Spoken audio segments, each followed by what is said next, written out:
Hello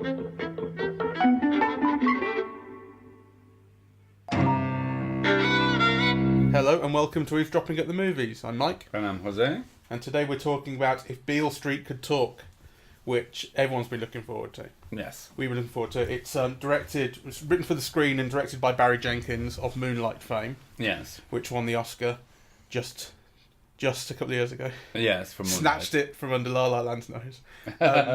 And it's based on the novel of the same name by James Baldwin, a great African-American intellectual and writer, and novelist and debater and all sorts from the mid-20th century. That's right. It's about this young girl called Tish, who's 18 years old, 19, and her boyfriend, Fonny, or Alonzo. They're played by KiKi Layne and Stephan James. They're very much in love. The film opens beautifully with them together, and he is revealed to be in jail on accusation of rape of a Puerto Rican woman.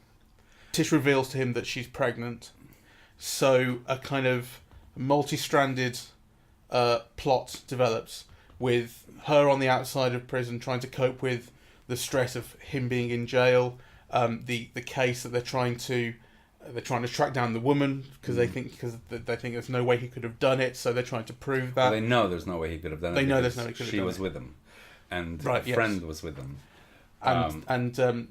they think the woman has been coached or kind of talked into or just convinced into saying that he did it when there's no way he could have. There's a cop who has got something in for him, so there's the pregnancy, there's the way the two families kind of cope with the news, and there's just an incredible kind of heartfelt sense of drama and romance behind everything, and humanity. There's essentially two plot strands that are set up.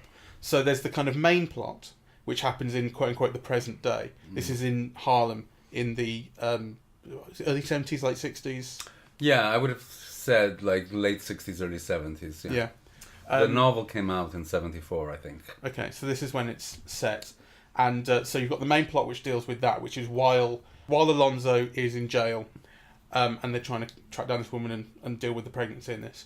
But then it also jumps into flashback a number of times, where you see the two of them falling in love and their relationship developing, and you see them as children. And they've known each other since they were very, very, very young kids. And then it becomes them falling in love and getting a place together and things like this. And so there's a kind of logic in the way the two stories are told, because they're both told chronologically in their own way, but the way they're edited, the way the film jumps back and forth between them when it chooses to and where exactly it chooses to jump to is really intuitive. There's an instinctive quality to that, I think.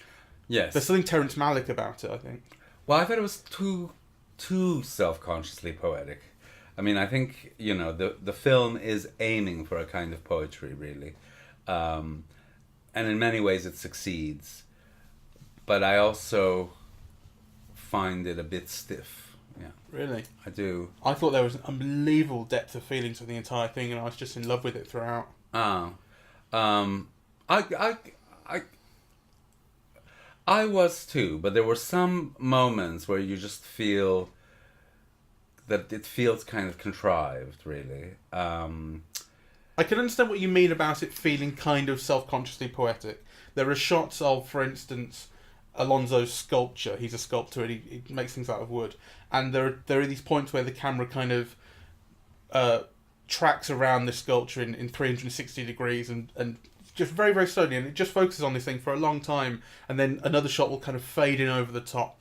And I can see what you mean about that kind of, it might be trying to get at something that it doesn't quite reach, maybe. When I was looking, when the film opens with this wonderful phrase of Baldwin's, where he says something like there's a Beale Street in every city in America, it's the black neighborhood, and then it says something like where lives are lived to the sound of the drums or something like that. Yeah, it started with explaining that Beale Street is a real street in New Orleans. Yes. And then it says, but Beale Street really speaks for every black place in America. Right. The black experience in America, really. Right. But what I was getting at was that phrase about the drums. Yes. You know, because I thought, you know, this is a film that has no drums in it.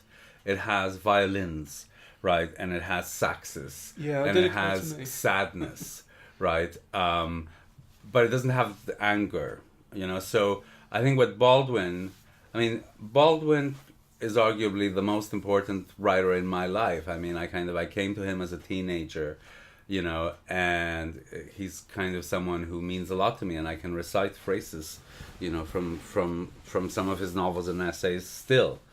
And there was always kind of, I mean, the thing about Baldwin's prose is it's always on the verge of excess, right? It's almost like biblical writing, right? You know, kind of really beautiful and controlled, but almost kind of on the verge of, going purple, So, and part of that, I think what the two things that to me kind of describe it is a sense of anger, you know, at injustice, really. And on the other hand, like a kind of an immense amount of love, you know, so it's kind of like this anger is kind of enveloped and seeped through and, you know, kind of made manageable by love. And I think what this film has, it has the love, but it transmutes the anger into sadness, which I think is kind of disempowering. I know what you mean, and I think that what you point out about the opening text that starts the film off doesn't quite match what you see in the rest of the film, really. Yeah.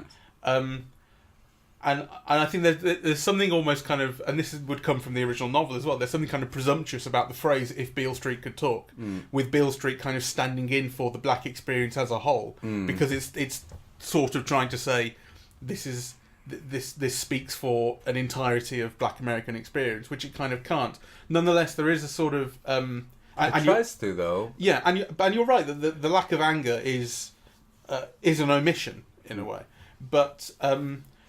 But I think it's a little reductive to say that it just turns into sadness. I think it's more... I think there's a kind of coping that you see. You do see that. As opposed to just being sad, like they're trying to work through their problems, and there's a resistance to the structures that have put them where they are, that have created the problems. Well, what you see very clearly in the film is everybody coping, in one way or another, right? Either through religion or theft, or you know, kind of everybody is trying to manage the world as, you know, that they find that's kind of not of their own making.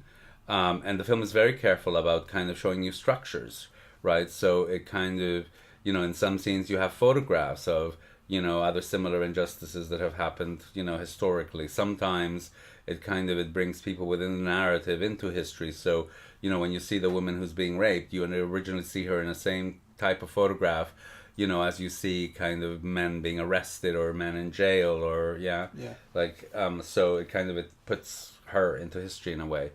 So all of that I thought, you know, was very beautiful. I mean, you know, there were things I was very moved by it, don't get me wrong, and there were some things where I almost just kind of gasped, really, that were so beautiful, you know. So at the very opening shots of the film, when you see the young couple coming into view, right, and they were just so beautiful, really, and the beauty was in the skin. Yeah, there was something about the way that they were lit and that they were dressed, you know, and they were just beautiful. I think you can tell by the way that Barry Jenkins films faces that he loves people somehow. There's detail and time taken to look at every part of someone's face, just these beautiful shallow focus close-ups. Yes. You sit right up close and you have time to just... And they look right at you, you know, they look into the lens or just past it. I think that's right. But there were other things that I didn't feel were as successful. So, for example, I thought a lot of the scenes with the family, you know, there were moments that were quite stilted. I thought, you know, the mother-in-law, which is one of the most vivid memories of my reading the book, you know, in the 70s, was kind of stilted, really. Yeah, Yeah.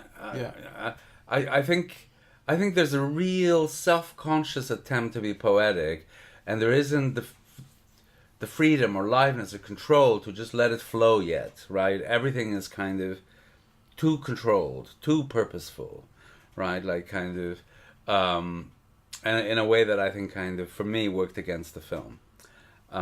So, and that, I'm saying it, you know, again, I feel like I did with Moonlight. There's so much I admire, there's so much I love about it, you know, but kind of there are things that to me just don't feel quite right, really. I thought, for example, the whole scene where they go, you know, and they're trying to rent the loft, right, and they've been turned down by everybody, and they're confronting all this racism and just renting a flat, you know, and then this nice Jewish man lets it to them, and they do this playhouse thing. You could see what the director was intending with that, kind of, you know, something kind of charming and magical and loving, and you know, almost something out of a romantic comedy, but like a fairy tale, right? You could see the intent behind that, but it wasn't realized. Like you saw the self-conscious attempt at kind of evoking that. It worked for me.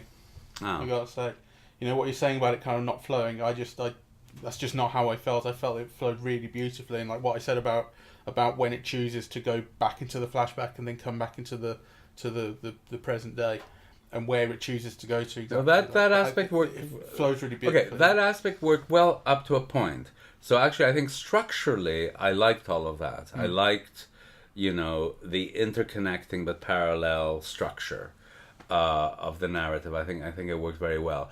I didn't like the amount of voiceover. I actually really loved the voiceover. Well, I know you're not supposed to. I think what you loved was probably, you know, Baldwin's phrases in the voiceover. They're great. It's beautiful. They're great. Phrases, you know, and it's beautifully written. But they're not beautifully read. And I just didn't I'm not sure like. I agree with that. What I really love, it's narrated by Tish, the girl. Yes. And I found her reading of that quite stilted. I didn't find it stilted. I guess it might have been better, but what I loved was that.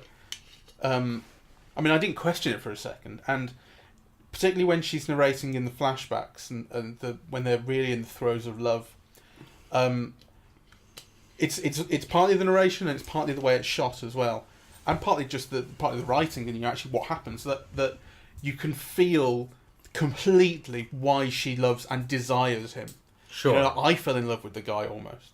I have things to say about that, you know, and particularly in comparison to Moonlight, because actually it seems that Barry Jenkins can only film, you know, kind of a man as an object of desire, and there's almost like a homosexual gaze in this film where, you know, there's an alibi of heterosexuality, you know, that permits him to look at, you know, his protagonist kind of with all the love and desire and feeling that, you know, he didn't permit in the last sequence of Moonlight. That's an interesting point. I mean, because I know you have problems with the end of Moonlight, with that in that regard, and you're right. There is a way that Alonso is shot in this as an object of desire that nobody else is. You know, but I think it is getting into Tish's head. Like, you understand completely why she desires him. I'm thinking particularly of the first scene that you see with Diego Luna, the restaurant owner, and also they're very much in love in the restaurant, and the way that she looks at him, kind of admiringly and longingly, and that's kind of when she isn't that basically their first date or so? Because that's when he invites her back to his place. So like that's kind of where their relationship turns from a friendship into a romantic relationship, and like I wanted to cry in that scene. I thought it was beautiful. Yes, I think, and it's about how she looks at him and the way he holds her hand and that sort of thing. Well, I think all of that was beautiful, and I didn't mind it being spelled out through the narration, partly because the narration is so beautifully written, as you say. I didn't mind how it was read, and that's, I guess, just a difference between us. And I just don't mind that kind of being spelled out sometimes. Like, sometimes it's nice, it's just to hear her telling her story of why she loves him. I think it's very nice to see, you know, a black man being filmed as beautiful, and to have that look on it be filtered, not only through desire, but a kind of love. So it's not just this fetishization or something. It is kind of infused with feeling. And I thought that was very lovely to see. So that aspect I liked very much.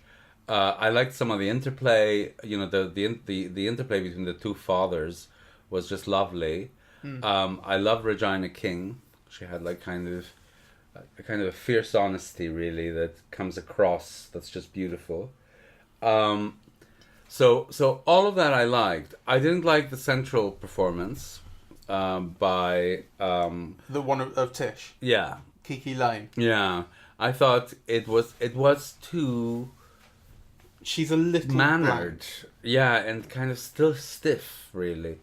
And actually it was very interesting because as soon as was it Brian Tyree Henry appears, is again he gives he sends the film into the stratosphere. It's like you feel, here is this person, kind of lighting up the screen with feeling, rather than all these kind of stiff, self-conscious gazes and. It's kind of, it feels like something human explodes, as soon as he appears. His, to me, is the best performance in the film. Yes. By some distance. He's got one of the meatier roles, I would say, even though it's a supporting role that he shows up for basically a scene.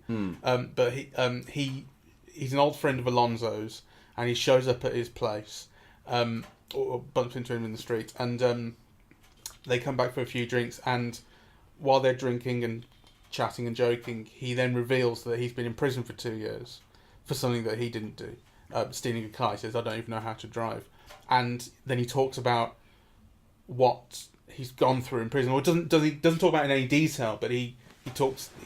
It's clear that his experience has changed him and affected him quite deeply. And just that scene of the two men talking, there's something about just watching people talking, like it's the most cinematic thing in a way. Like ultimately every film has to come down to it at some point, just two people having a chat.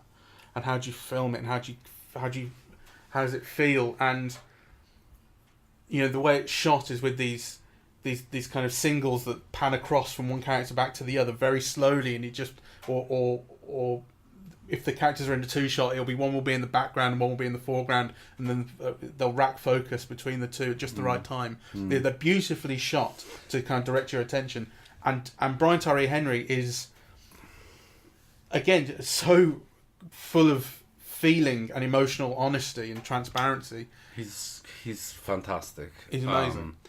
And also, I also very much liked Ed Skrein. Yeah, he plays this cop who initially kind of threatens Alonso, and who later seems to be involved in the rape. It's the same cop, isn't it? Yeah. So I think what it's slightly subtextual or off screen, but basically there's an altercation in a grocery store where this guy comes on to Tish quite heavily, and Alonso throws him off and throws him into the street, into a pile of rubbish. The cop comes up, sees, and then basically, because of this slight argument that goes on between the two of them, and also that he's basically a racist cop whose authority is being questioned, Alonso has a target on his back. So then, what happens off screen, because you don't see any of the incident, the rape that leads to Alonso being jailed, but clearly he's been included in the lineup. Yes. Because this cop put him there. Yeah, basically put him there. Put him anyway, in the lineup and the case about the rape is made to seem a complete injustice, right? So, they explain how it just could not possibly have happened, right? So and it's important that be clear, right? Because kind of one of the things the film is doing is just kind of showing systematic racism in all its aspects. And one of the things about that scene in particular, it ties into a whole theme that Baldwin has, which is, kind of that black men in America are not allowed to be men. That just like the basic things, that men are expected to do, like get a job, protect their family, blah, blah, kind of they can't do. So that whole scene then becomes about him being angry at her because she's protecting him, that, kind of in the face of the law, he's rendered helpless, So, and I thought that was great, actually. I thought that was very beautifully filmed, and Ed Skrein is filmed through kind of what looks like a slightly out of focus camera in quite large close-ups, right? And he's really menacing. He's got this you know. terribly angular face. Yeah. Yeah. It's all, So that sense of menace and so on is kind of rendered very beautifully, I think, in the film. There are many things that I loved, actually. So, kind of that last visit in the jail, where actually, that Alonso's going to lose just because almost he dissolves from view in jail, right? So kind of rather than cut onto the next scene, there's kind of like this wavy dissolve of just of his torso. It is, it does strive for the poetic, and it does succeed. But it lacks a kind of a aliveness and a fluidity. I think that the kind of striving for the poetic is, it can be a bit misleading just because I think what that phrase makes you think of is kind of hidden meanings or like encoded meanings. I think what it's really about is feeling your way through images. And that I think is what the film is really, really good at. And I think what I'm saying as being like striving for the poetic is, of course, a condensation of feeling. That is what poetry does. Yeah. I don't, but I also think you need to be able to understand that that's what that is. That a dissolve of him in jail actually means something. To me, the two are one and the same. But obviously, kind of, the intent is to kind of evoke feeling, for sure. Yeah. And it does that, the film. But I do think it's very self-conscious. There's a purpose behind each choice, right? Which is a good thing. But it's making you aware that there's a purpose behind this choice, which for me is not a good thing. Agree to disagree. Well, that's fine. I'm glad you like it more. Honestly, a film like this, absolutely has the potential to feel just interminable to me. So often they can, and that's just not where I went with this at all. I felt like I got its tempo immediately. I think we might not be as far off as you're making out, because I was very moved throughout, and I found much of it very beautiful, in fact. And certainly the cinematographer deserves a prize. I mean, it's a very beautifully shot film. So all of that I kind of, I liked very much. I just feel that it's stiff. Do you prefer it to Moonlight? Well, I do prefer it to Moonlight, actually, because I think for me in Moonlight there was a big lie at the end of it, and I don't think there's any of that here, right?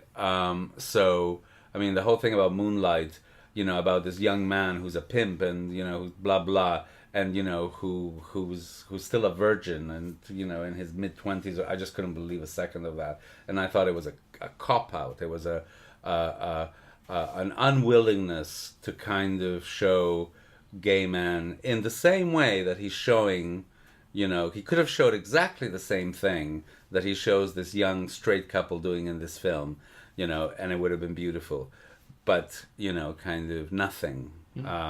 So I thought, to me, that spoke of fear. The film kind of was being praised for being brave and, and so on, and actually I thought that was cowardly to not provide that in the final scene of Moonlighting. It's certainly kind of very much on display here in a very beautiful way, which is lovely to see. I prefer this to Moonlight as well, although I haven't seen Moonlight since it came out, and I remember finding the last third of Moonlight essentially dull. It wasn't until you brought up your issues with the end of it that I decided I would share those. Because I hadn't really thought about that, but I remember the first two sections of that film enjoying enormously and thinking they were brilliant. Yes. So I must go back and watch that again. Yes. But this throughout just captured me. It reminded me of Widows in some ways, you know, particularly the structure, the flashback. Oh, that's interesting. Jumping to the flashbacks, because Widows does a similar thing. Okay. Well, I can see the comparison to Widows, because for me, both films are films by kind of real filmmakers. You know, and actually, as you know, my feeling is that film, it works at its best as a poetic medium. Yeah. Yeah, that it's got 90 minutes to 2 hours, and it's creating a world, and it's telling a story, and it's commenting on a world and a story, you know, and it's got to condense everything that it does, right, to evoke it. So, and this, you know, both Widows and this film clearly do that, you know, and they know how to do it, right, like, kind of, you know, they're real filmmakers, you know, and kind of real poets of imagery, really. I know this is going to turn off probably whoever the few people that are listening to us, but, you know, because you hear poetry in cinema and people flee, right? But actually... That's what it is. That's what it is, and that's where it's at its greatest. And kind of very, very few... You know, we were talking the other day about Green Book.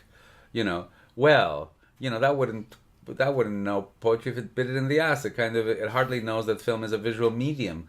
You know, all of the comedy comes from kind of character and situation and dialogue, right? Like kind of you. And actually, that's the success of this film in a way, because it comes from a book and from such an acclaimed writer, and because the writing is so beautiful when it comes through in this film, when it is used kind of directly, and because there is so much that is dialogue heavy in this film, I think it's a huge. Kind of success, or it's hugely kind of praiseworthy that it is so kind of beautifully put together as a visual piece of work.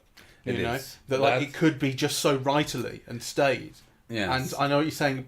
You know, I accept what you're saying about it being about you feeling that it's stiff here and there, but you know, it could have been. I mean.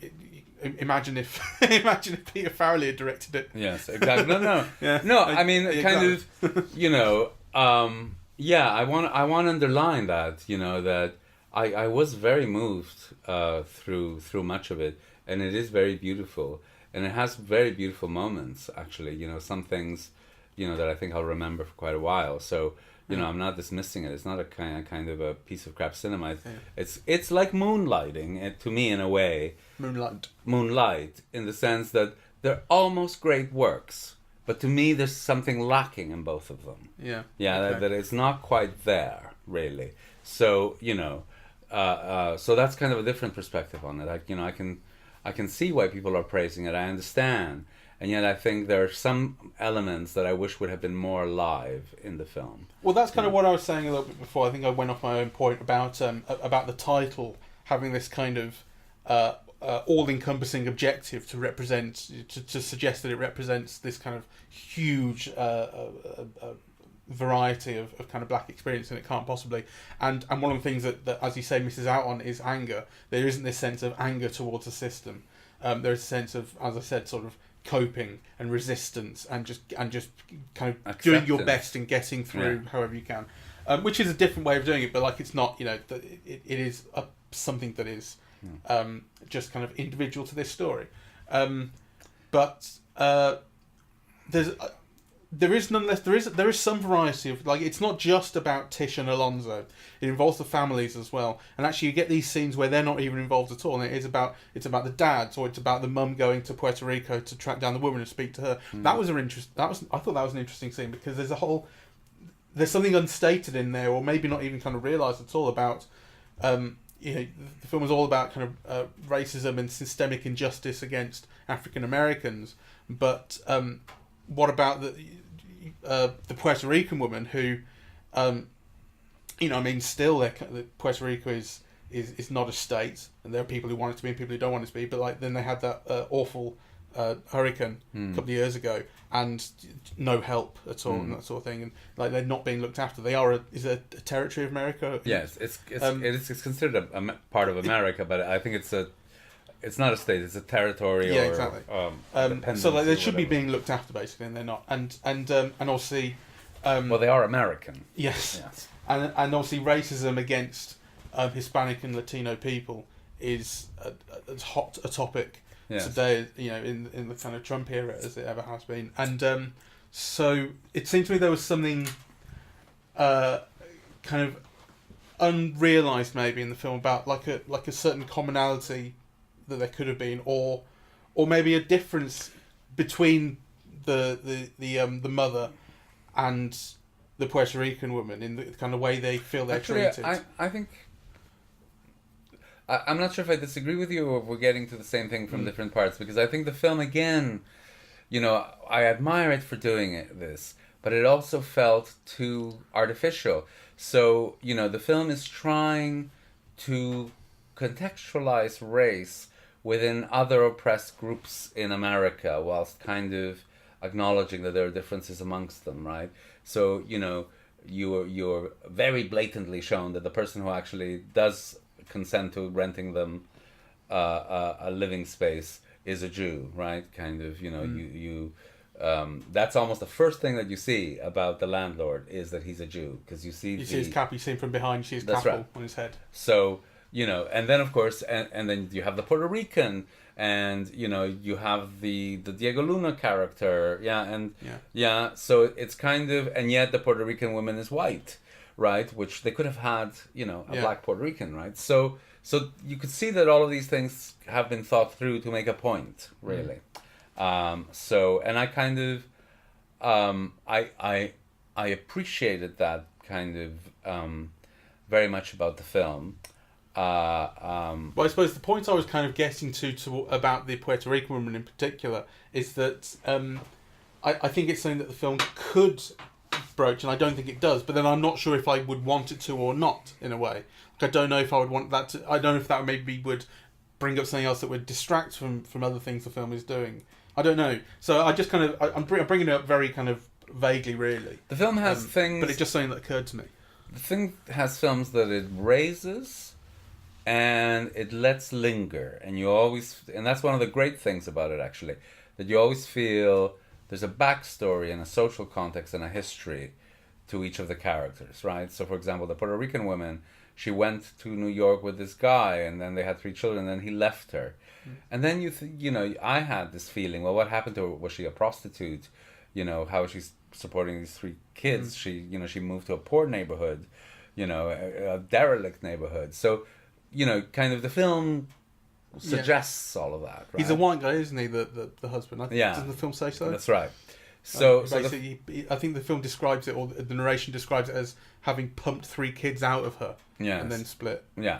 So the film is very good at kind of, you know, just creating characters in a way that suggests a world that they belong. It does so also, you know, with the lady who runs the shop, who comes out to defend them. It does so with the Jewish landlord. It even does so with a white lawyer. Yeah.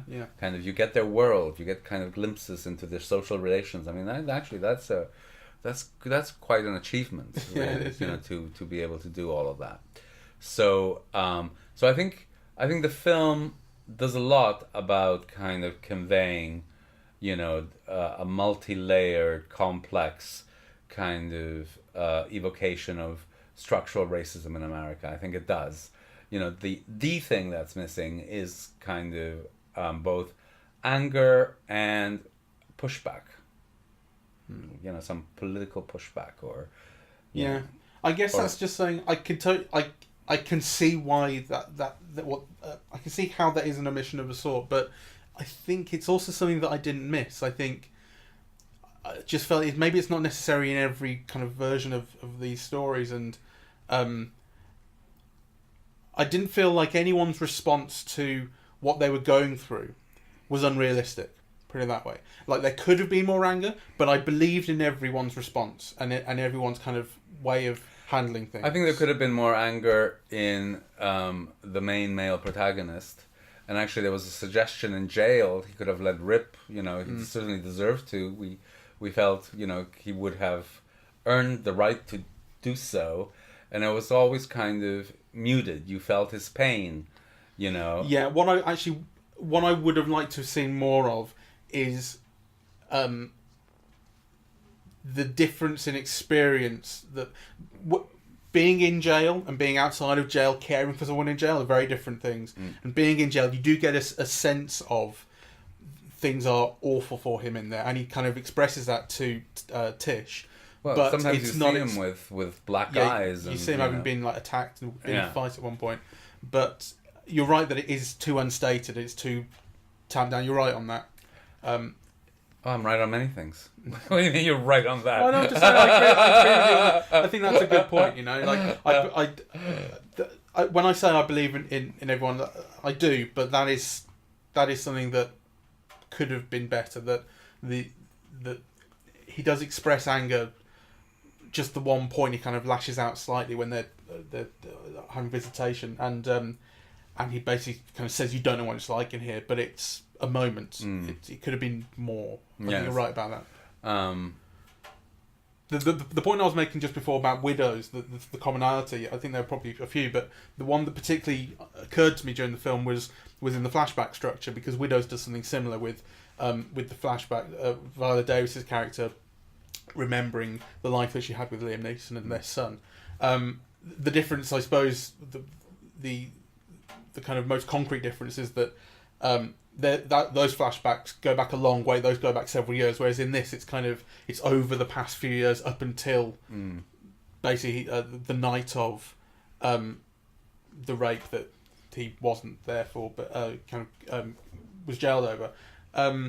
So there's a way in which these films both handle memory and kind of the way it impacts on who we are today and the way we are today. I think Widows does it more so because in that film, memories are things that linger, whereas in this film, they're kind of the past is very active, like it's still happening now. I don't know, that just kind of slightly occurred to me. Also, what occurred to me was the difference in character between Brian Tyree Henry and this. This is why I said to you in the car on the way back that I think he can play anything. I think he has limitless range, Brian Tyree Henry, because he is so threatening in that film, in Widows, and he is so sympathetic and heartfelt and cuddly in this, and you just want to hug the guy for what he's been through. He can play anything. The guy's amazing. I think there were some things in the film, or some people in the film, that I thought were just fantastic, actually. So the other people that I want to bring here is Coleman Domingo, who plays the father, who plays Tish's father, you know. And I just thought, in another world, in another country, that man would have been a star, because, you know, when he appears, he's also very magnetic, right? Yeah. Kind of, you know, you're paying attention to everything he does, and he kind of brings a kind of humor and humanity and a kind of a niceness, really. Yeah. To a kind of a niceness within, you know, a knowledge of how the world works, that the world is unfair, and, you know, but a niceness. It's funny you say that, because I recognise him from The Butler, where he plays the guy who is in charge of all the staff at the White House, and he does, like what you just said, is basically what he does in there. Where he's got a very small role in that film, but it's where you remembered him. I do remember him. There are a lot of people in this I recognise from just one thing or something else. Yes, and he was one of them. He has this kind of world weariness, sense of humour, but also just a knowledge of everything. Like he's not in charge of the White House staff for nothing, sort of thing. I think it's great. Like the fact that he kind of identify him as bringing the same thing to this is great. I think he's wonderful. I think he's wonderful. It's a film that I want to see again. Yeah, so do I. You know, so that's kind of a compliment. You know, there are things that I'd like to kind of work out better. So, you know, kind of one of the things that we should do maybe is see Moonlight again, and then go see this again. Yeah, that's probably an idea. Who else to bring up? Emily Rios as Victoria Rogers, the woman who was raped. Yes. Again, kind of, she has a kind of starring moment. I recognise her again from Breaking Bad, where she plays the girlfriend in that. And actually, the scene that she shares with Regina King, you know, it's a really interesting one. That whole sequence where Regina King goes to Puerto Rico and actually she meets what's his name, Pedro Pascal. Yes. Who's the brother or husband of the girl. And he's very good in this, in a very different way, because normally, like, he's so charismatic and he gives kind of star performances in even minor roles, really, you know. But kind of in this one, he's like washed away and, you know, uninvolved, and, he really kind of manages to create a character out of just like basically like a scene really. Well, he's there to try and push her away, isn't he? He's there to try and deny that, because what the girl has gone through is so traumatic that he wants to protect her from having to relive it, basically, to help Regina King out, and also Regina King's there to get helped out and make her relive it if she has to. And his performance as kind of, he's constantly not looking at her to the point where eventually she says, look me in the eye. And he does, but just for a second. And then he has to look back. And there's so much detail in his facial performance. Yes. In that scene, which is beautiful. Well, I think that whole scene is very beautiful because basically what we see is, we see her go to Puerto Rico.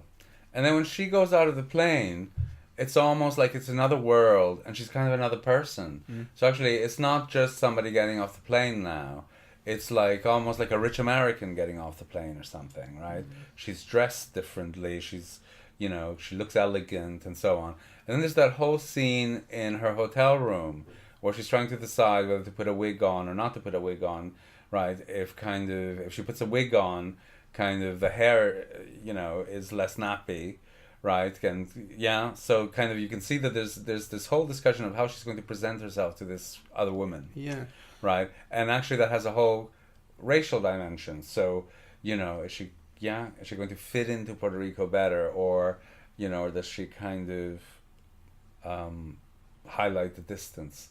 I thought, I'm not sure I found that scene really hard to read. Right, and I think I think there's so much about. This will sound incredibly ignorant, but there's so much around black people and black people's hair that I just don't understand. And, I know that you're not allowed to touch it. But black women get really sick of that. People go, "No, I love your hair," and just touching it immediately. Like, I don't know why people... That's just awful. I don't know why people would do that. But I know there's a whole kind of culture around it. I remember when I saw Creed, and then I was reading about the scene in which... I forget the character's name, but the guy and the girl... are on the bed and they're chatting, and he's just kind of braiding her hair absentmindedly, and I didn't really pay any particular attention to that, but I saw this whole article which was about how wonderful that scene was, about how important that is in kind of black culture, and that she pays attention to her hair and this sort of thing. And I thought, well, there's so much here that I just don't understand, and I'm not sure that I ever will. And I think it's kind of going on in this scene as well. With there's a long time taken over putting her hair up into the hairnet to keep it in place, and then putting the wig on, then deciding that it's not right and taking it back off. But then when you see her with a wig. Yeah. So it's come back on. There's that whole discussion of self-presentation, and in self-presentation in a culture where she is now another as well. Right, and she's treated differently, like just kind of. Initially when she walks into the restaurant, there's someone who comes and talks to her, and I'm thinking, is this going to be something about her not being allowed in, or, and then kind of, but then she's led through the restaurant, right, and then again you think, oh, are they taking her to the back? Like you have all these paradigms of reading these things, right, that you have to kind of readjust as you're watching it, really, So I thought all of that was reverberated. There's kind of there's stuff there, the similar thing I think was going on, although it's maybe a bit more obvious, in the scene where Tish is harassed by the guy in the grocery store, and Alonzo throws him out, and then the cop shows up, because you kind of go like the at first you have the thing of she can't. The guy who's harassing her is white. I think he might be like Italian American, but he's white, and so that there's a difference there that she really has no power to kind of come back him. She's a woman and she's black, and that's just two places below, And then when he throws the guy out into the streets, and like before the cop shows up, I know that a cop is going to show up and see that. Like I know that all of a sudden it's going to look different from a different angle. Yeah, that's a very beautiful moment. And actually, as I said, that is one of the ideas that Baldwin constantly mined, which was about black masculinity, because on the one hand, it's what America's afraid of, on the other hand, this argument that black men aren't allowed to be men in quotation marks in a society that's structurally racist, it will not prevent them from doing that. So, then again, when she puts her body over his to protect him. So, you know, I thought that was all, and, you know, and then that it's the old lady, right, who comes and rescues both of them, right? Because also, I mean, maybe I'm reading too much into it, but I thought, you know, well, she's probably a first-generation immigrant who was kind of, you know, kicked out of some shtetl in Czechoslovakia or something. You know what I mean? I do. Yeah, that, you know, you get the sense of these are people who've kind of known oppression and who've had a hard time. Yeah, but and who are aware of these differences and how they can turn, you know. Yeah. Well, it also reminded me of that scene of the end of Get Out. Although I think Get Out did it more successfully, and I suppose spoilers for the end of Get Out. But at the very, very end, when he gets out and he's being chased down by the girl, I forget exactly how it goes, but hasn't he shot her with a shotgun, basically? Where he's standing there with a shotgun and she's on the ground bleeding. And then you hear sirens. You hear police sirens. And I remember watching that and my heart just tightening, like, oh God. Because all of a sudden, this kind of very weird horror movie has turned into something completely real, where you go, this is going to look fucking awful from the cop's point of view. And then, of course, the film lets you up, and actually it turns out that it's his friend who has come to rescue him. So, you know, it lets you away with that. But I think it has a similar thing. I think it worked a lot better in Get Out. You know, whereas in here it's kind of, I suppose it's a little bit more signposted anyway, because you know that something has to have happened to put Alonso in this position. As it is, it's this kind of one. It's in this film, it's the one time that you had to get on the wrong side of just the wrong cop for him to ruin your life, and that's as easy as it is. Anyway. All right. Well, as we said, we you know, well, I have more problems with the film than Mike does. However, you know, we both think that it's kind of good enough to revisit, right? So, which happens very rarely. I mean, it's maybe only about 5 times a year that we think, oh, this film is so great that we're going to, you know, see it again. So, I think it's a really, really great film. And the second time, I shall be bearing all of your reservations in mind. Well, thank you. And but I'll probably like it more just to spite you. Well, you know, I hope I like it more. That's there were the times intent. that I wanted to cry. Really, I felt. I mean, I can't underestimate, can't overestimate, can't misestimate what I think is a really, really rich depth of feeling in there. I agree, and I kind of, I was, what's the word? Not on the verge of tears or something, but you know, like kind of where you're getting almost a bit wet. Yeah, like kind welling of, up. Well, you're just feeling it without actually it having a physical manifestation, but you're on the verge of it. And actually, I think the film sustains that tone almost throughout. You know, with me, like I was very moved by it all.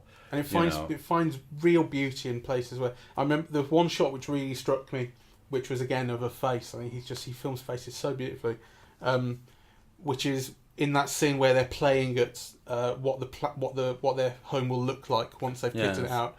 And there's light coming through these huge windows in what is basically a warehouse. This place, and they're playing at picking up a fridge or whatever, and then you see Tish against the window, and light is streaming through against her hair, and it lights her just in the right way, and she says, "Oh, okay, thank you for the fridge, but now go and pick up the stove." Yes. And oh God, it's just such a beautiful, beautiful image, and it comes from nowhere. Yes. You know. Yes, I mean, yeah, it's worth it for its own sake, I think. Yeah, that was all a pleasure to see, and actually, I also loved all the clothes, right? Because you see these people kind of looking really beautiful, all in different ways, and actually not like Vogue beautiful or fetish beautiful. It's almost like the beauty of ordinary people, really. Yeah, I mean, obviously, this has some fantastically good-looking people.